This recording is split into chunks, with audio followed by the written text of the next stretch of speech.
Hey, welcome back to the Disney Plus Everyday Challenge. And today we have Mulan. This is the original animated feature from Disney from 1998. It runs an hour and 35 minutes long. Yeah, this is part of the Disney Renaissance of films. It's at 1998. It was kind of waning at that point, but this is still one of the gems in the crown, even though it is aged differently than some of the films. Not that each of them don't have their own controversial aspects to them, but yeah, Mulan and especially the remake, live action remake, have courted some controversy. There's some elements I think to this film that may not have been included had it been made today in its animated form. But this is very much. I don't want to get into all the details on this.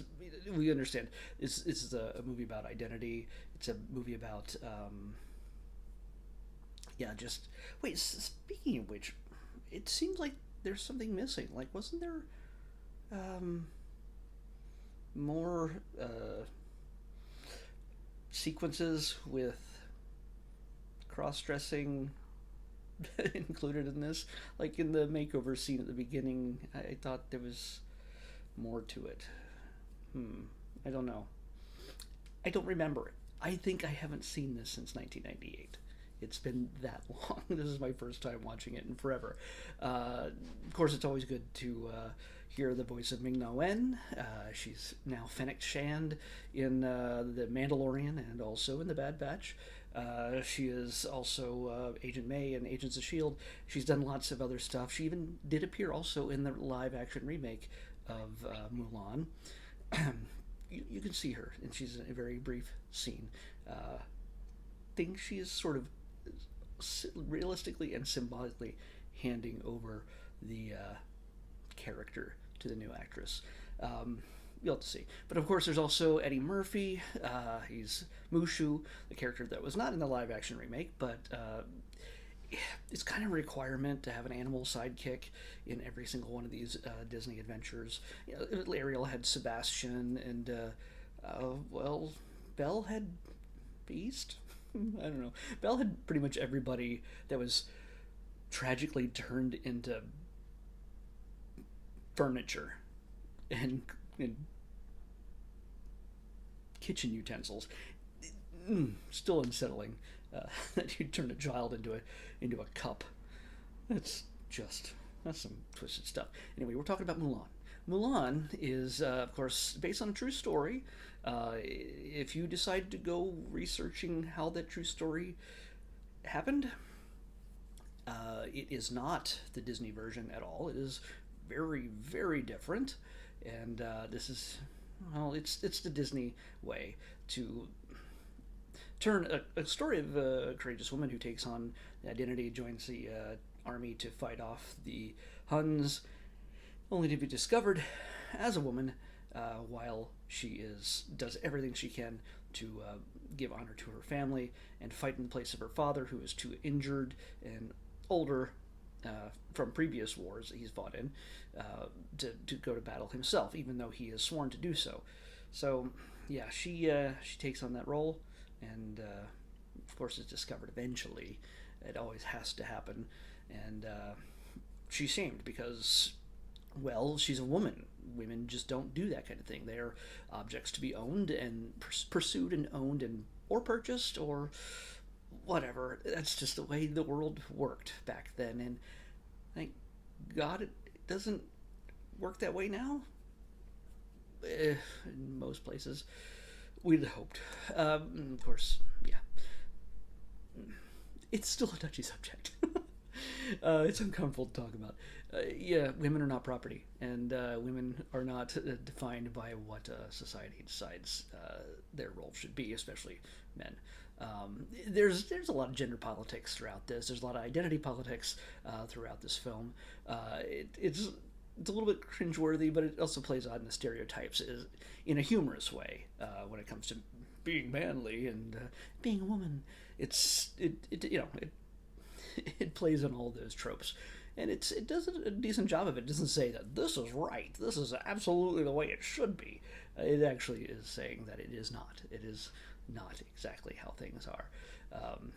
When the ancestors are fighting over why Mulan, the ghostly ancestors, are arguing over why Mulan has done such a thing that has shamed their home and could lead to her death either way, whether she's successful or not. Um, bring shame to the family as well. One of them goes, "Well, it's your fault because your father was a cross-dresser." Well, because Mulan cuts her hair, pretends she's a boy, in order to fight in the battle. Because hey, if you're a female, you certainly couldn't be fighting in a battle to save China. But yeah, there's a lot of the You can look at all the heavier uh, gender politics, identity politics throughout this. Mulan is not trying to be a man for the sake of going, well, I'm really a man on the inside. She's just an ingenious young woman. She's an ingenious young woman who has a lot more smarts and ingenuity than most people, and she brings that to battle. And she overcomes the training that is intense for not just her, but for every single young man in every shape and form, every young man that's in that army that's been conscripted to take on a murderous band of Huns. So yeah, she proves they're equal and then some, and of course saves the day. That's where the story mostly parts. I'm sure I haven't read all the details about it, but from what I understand, in reality, no matter what she may have done right, she did not get the happy ending that she gets in this film. And yes, I've spoiled that because it's a Disney film, and as if we're not going to get a happy ending for our Disney princess. Come on. It's... I'm not giving anything away. And the movie is, 23 years old? You had your chance. Anyway, not only do we have Ming-Na Wen and Eddie Murphy, we have B.D. Wong. It is Shang, and we have Harvey Fierstein as Yao. He's a short little one, our military kid. He's not a kid. He's a man, and he's got this scratchy voice. I'm Harvey Fierstein. Let's see. We got number. By the way, we also have Miguel Ferrer, who plays the Hun, Shan Yu, sort of like Attila the Hun kind of guy. But Miguel Ferrer, obviously not Asian. There's a number of Asian actors throughout this. Not enough, in many people's opinions, but Miguel Ferrer is not Asian at all. But he has this great villain voice. He's okay for the role because he just has a great villain voice.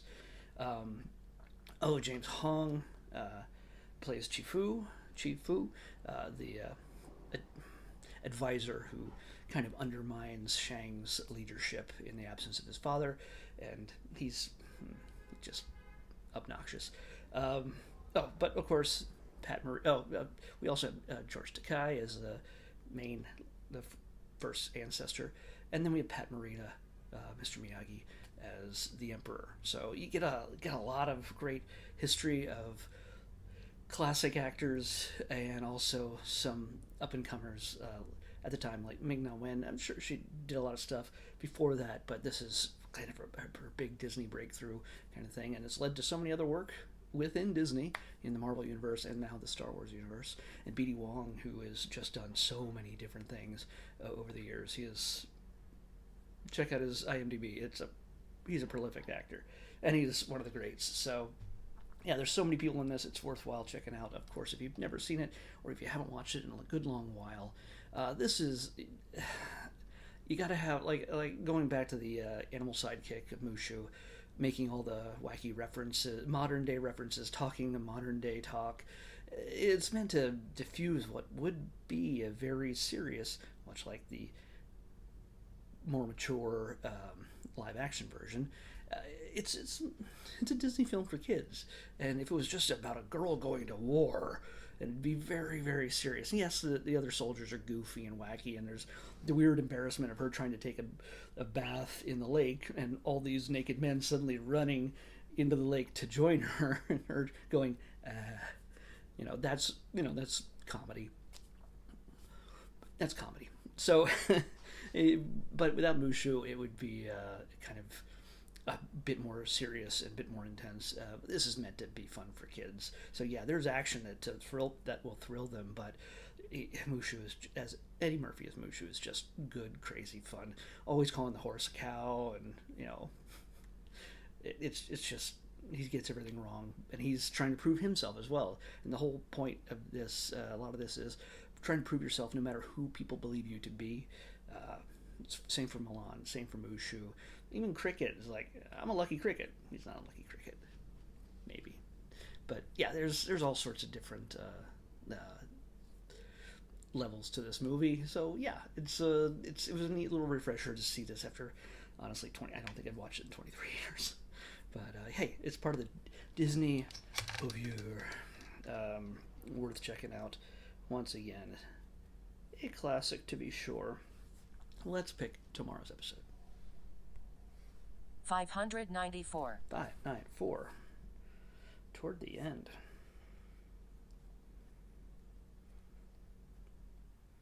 We in the thes still? Nope. Huh. Okay. It's a movie, but I think it's one of those direct-to-DVD movies at a time. But it's the first one in a series. I think we've seen others with this character.